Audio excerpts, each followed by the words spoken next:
শুভেচ্ছা। আল্লাহ তুমি ধৈর্য দাও, আল্লাহ তুমি ধৈর্য দাও, সইবার মতো ক্ষমতা দাও। এই রহমতেরই মাসে তুমি আমার পাশে দাঁড়াও। আল্লাহ তুমি ধৈর্য দাও, আল্লাহ তুমি ক্ষমতা দাও।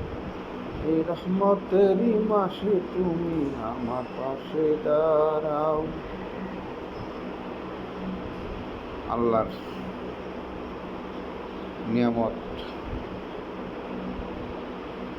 অপরিসীম, কিন্তু আমরা তা মানি না। আল্লাহ এই পৃথিবীতে আদম সৃষ্টি করেছেন, সেই আদম থেকে নারী সৃষ্টি করেছেন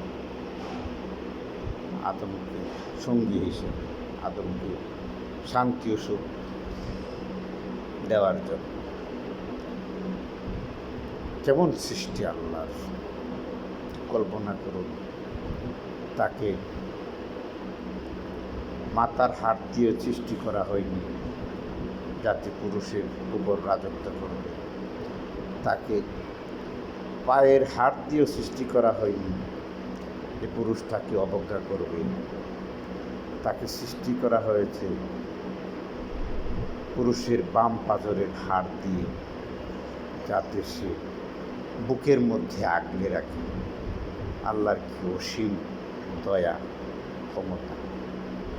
সৃষ্টির রহস্য বোঝা বড় মুশকিল। আমরা বুঝি না, আমরা অবজ্ঞা করি মানুষকে, কিন্তু আল্লাহ বলছেন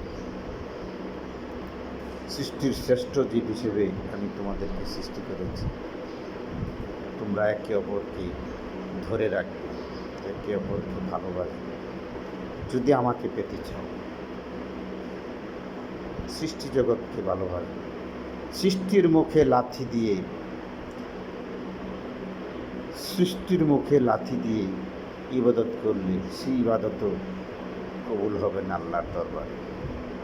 তাই সকলকে বলবো, আশরাফুল মাখলুকাত হিসেবে আমরা সম্মান করব, অবজ্ঞা করব না। এরা আমার বোন, এরা আমার মা, এরা আমাদের স্ত্রী, এরা মায়ের জাতি, হোক সে নারী, সে আল্লাহর অন্যতম নিদর্শন পুরুষের জন্য। তাই সকলকে বলব, দয়া ও মায়া করুন সকলকে। এই প্রত্যাশায় স্মৃতির ডায়েরি থেকে আজ এখানেই শেষ করছি। আল্লাহ হাফিজ।